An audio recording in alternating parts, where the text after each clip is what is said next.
ஓம் சுவாமியே சரணமையப்பா. வணக்கம் தமிழ் ஆன்மீக அன்பர்களே.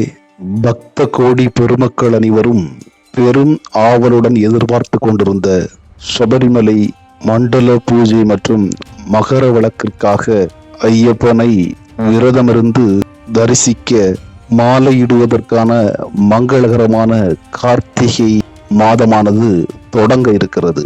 இன்று நாம் இந்த வீடியோவில் சபரிமலை மண்டல விரதத்தை குறித்தும் பூஜை முறைகளை குறித்தும் ஐயப்ப தரிசனத்தை குறித்தும் விளக்கமாக பார்க்க இருக்கிறோம்.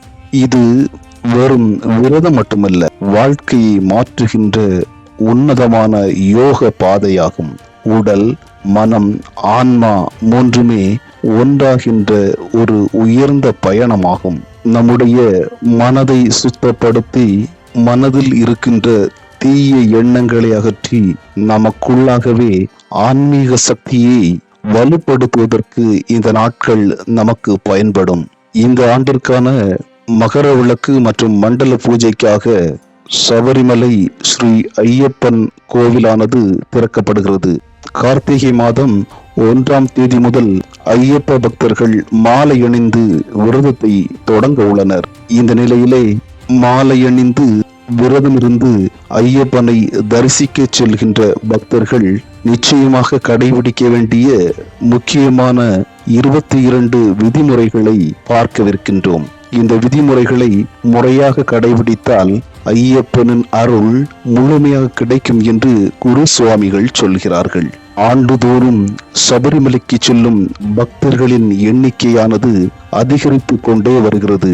மனித சஞ்சாரமற்ற அடர்ந்த வனப்பகுதியில் அமைந்துள்ள சபரிமலையில் ஐயப்பனை தங்கள் வாழ்நாளில் ஒரு முறையேனும் காண வேண்டும் என்ற எண்ணத்திலேயே இயக்கத்துடன் லட்சக்கணக்கான பக்தர்கள் விரதமிருந்து சபரிமலை நோக்கி பயணம் செய்கிறார்கள். வெயில், மழை, குளிர், காட்டு விலங்குகள், கடினமான பாதை என எதையும் பொருட்படுத்தாமல் மலையிலே பயணம் செய்து ஐயப்பனை தரிசனம் செய்வது பக்தர்களின் முக்கிய ஆன்மீக சாதனையாக பார்க்கப்படுகிறது. சபரிமலைக்கு செல்கின்ற ஆன்மீக பாதையானது ஒரு சாதாரண பயணம் அல்ல. ஒழுக்கத்தையும் சிந்தனையையும் மன அழுத்தத்தையும் கட்டுப்படுத்தும் ஒரு தவம் என்று அதனை சொல்ல வேண்டும். அந்த விரதத்தின் முதல் படிதான் மாலை அணிவது. மாலை அணிந்தது முதல் அதை கழற்றும் வரை பக்தர்கள் பல விதிமுறைகளை பின்பற்ற வேண்டும். குரு சுவாமிகளின் அறிவுறுத்தலின்படி இந்த விதிமுறைகளை சரியாக கடைபிடித்தால் சபரிமலை பயணமானது ஆன்மீக ரீதியாகவும் உடல் ரீதியாகவும் மன ரீதியாகவும் மிகவும் சிறப்பாக அமையும். கார்த்திகை முதல் நாள் மாலை அணியும் பொழுது நல்ல நேரம், நட்சத்திரம் என எவற்றையுமே பார்க்க தேவையில்லை. இதே போன்று மார்கழி மாத முதல் நாளிலும் நாள், நட்சத்திரம், நல்ல நேரம் பார்க்காமல் மாலை அணியலாம். கார்த்திகை முதல் நாளுக்கு பிறகு மாலை அணிபவர்கள் நல்ல நேரம் பார்த்து அதை அணிவது சிறப்பானதாகும். தன்னிச்சையாக எப்பொழுதுமே ஐயப்பனுக்கு மாலை அணிவித்து விரதம் மேற்கொள்ளக்கூடாது. பெற்றோர், மனைவி ஆகியோரின் சம்மதம் இருந்தால் மட்டுமே மாலை அணிய வேண்டும். மாலை அணிவதற்கு முந்தின நாள் அந்த மாலையை பாலில் ஊற போட்டு அடுத்த நாள் அணிய வேண்டும். உடைகளையும் தண்ணீரில் நனைத்து உலர்த்திய பிறகு அணிய வேண்டும். எக்காரணம் கொண்டும் புத்தாடைகளை அப்படியே அணியக்கூடாது. கார்த்திகை முதல் தேதியில் மாலை அணிய வாய்ப்பு கிடைக்காதவர்கள் அந்த மாதத்தில் வருகின்ற உத்திர நட்சத்திரம் மற்றும் புதன், சனிக்கிழமைகளில் மாலையை அணிந்து கொள்ளலாம். மாலையை தயார் செய்த பின்பு கோவில் அர்ச்சகரிடம் கொடுத்து பூஜைகள் செய்தபின் 18 ஆண்டுகள் தொடர்ச்சியாக சபரிமலைக்கு சென்ற குருநாதரிடம் கொடுத்து அவரின் சொல் பேச்சு கேட்டு அதன்படி நடந்து கொண்டு மாலை அணிந்து கொள்ள வேண்டும். அவரே குருசாமியாக இருந்து உங்களை வழிநடத்தி செல்வார். மாலை அணிந்து விரதம் மேற்கொள்கின்ற நாட்களில் காலை மாலை 2 வேளையும் குளிக்க வேண்டும். பக்தர்கள் நீலம், கருப்பு நிற ஆடைகளை அணியலாம். கண்டிப்பாக தோளில் ஒரு துண்டு அணிவது முக்கியமானது. உங்கள் சிந்தனைகள் முழுவதிலுமே ஐயப்பன் நிறைவாக நிறைந்திருக்க வேண்டும்.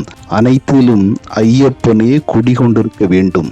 இந்த நாட்களிலே முடி வெட்டக்கூடாது, தலைக்கு எண்ணெய் வைத்துக் கொள்ளக்கூடாது, சோப்பு உபயோகித்து குளிக்க கூடாது. வீண் பொழுதுபோக்குகளில் ஈடுபடுவது, அரட்டை அடித்துக் கொண்டிருப்பது, கெட்ட சிந்தனைகளை மனதில் ஏற்றி வைத்துக் கொள்வது, இந்த செயல்களை கண்டிப்பாக தவிர்க்க வேண்டும். புகையிலை, வெற்றிலை பாக்கு, புகைப்பிடித்தல் இது போன்ற பழக்கங்களை நிறுத்த வேண்டும். மது, மாமிசம் ஆகியவற்றை நினைத்து கூட பார்க்கக்கூடாது.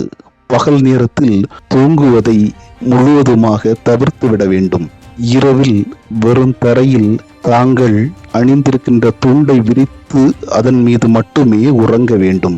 மெத்தை, தலைக்கு வைத்துக் கொள்ள தலையணை போன்றவற்றை பயன்படுத்தக்கூடாது. மலையேற்றம் என்பது கடினமான ஒரு பயணம். அதற்கு நம்மை தயாராக்கிக் கொள்வதற்காக காலில் செருப்பு அணியாமல் வெறும் காலில் நடந்து பழக வேண்டும். மாதவிடாய் ஆன பெண்களுக்கு அருகில் செல்வது, அவர்களிடம் பேசுவது போன்றவற்றை அறவே தவிர்க்க வேண்டும். பூப்புனித நீராட்ட விழா, துக்க நிகழ்ச்சி, குழந்தை பிறந்த வீடுகளுக்கு மாலை அணிந்தவர்களும் அவர்களது குடும்பத்தினரும் செல்லக்கூடாது. ஆண் பக்தர்களை பார்க்கும் பொழுது ஐயப்பா என்றும், பெண் பக்தர்களை பார்க்கும் பொழுது மாளிகை புறத்தம்மனே என்றும், சிறுவர் சிறுமிகளை மணிகண்டா என்றும் அழைக்க வேண்டும். ஒரு பக்தர் மற்றொரு பக்தரை சந்திக்கும் பொழுதும் பேசும் முன்பும் பேசிய பின்பும் சுவாமியே சரணம் ஐயப்பா என சொல்ல வேண்டும். வீட்டிலிருந்து யாத்திரை செல்லும் பக்தர்கள் நேரடியாக சபரிமலை ஐயப்பன் கோவிலுக்குத்தான் செல்ல வேண்டும். தரிசனம் முடிந்தபின் நேரே வீட்டுக்கு வர வேண்டும். பிற கோவில்கள் மற்றும் சுற்றுலா தலங்களுக்கு செல்வதை தவிர்ப்பது நல்லது. வீடுகளில் ஐயப்பனின் விக்கிரகத்தையோ படத்தையோ வைத்து தினமும் பூஜை செய்து வர வேண்டும். நெல்லிக்கனி, வில்வ இலை, நெய் தீபம், துளசி, மஞ்சள் நீர் இவற்றை பயன்படுத்தி பூஜைகளை குருசாமியின் வழிகாட்டுதலின்படி செய்து வர வேண்டும். சுவாமியே சரணம் ஐயப்பா என்ற மந்திரத்தை பூஜை செய்கின்ற பொழுது 11 அல்லது 21 முறை சொல்ல வேண்டும். பூஜையை முடிக்கின்ற பொழுது ஹரிஹர சுதனே சுவாமியே சரணம் ஐயப்பா என்று சொல்ல வேண்டும். 41 நாட்கள், அதாவது ஒரு மண்டல விரதம் என்பது அது ஒரு ஆசீர்வாதத்தின் பயணம். ஐயப்பன் தானாகவே வந்து நமக்கு அருள் தருகின்ற புண்ணிய காலமாகும் இது.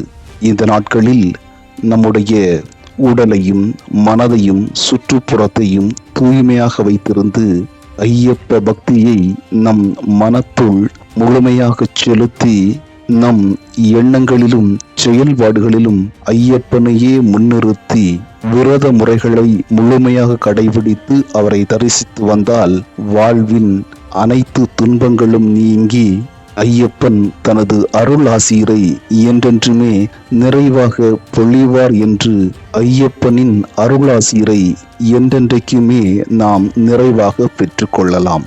மன உறுதியுடனும் மன தூய்மையுடனும் விரதத்தை மேற்கொள்வோம். பயணத்தை வெற்றிகரமாக நடத்துவோம். ஐயப்பனை முழுமையாக தரிசிப்போம். சுவாமியே சரணமையப்பா. நன்றி.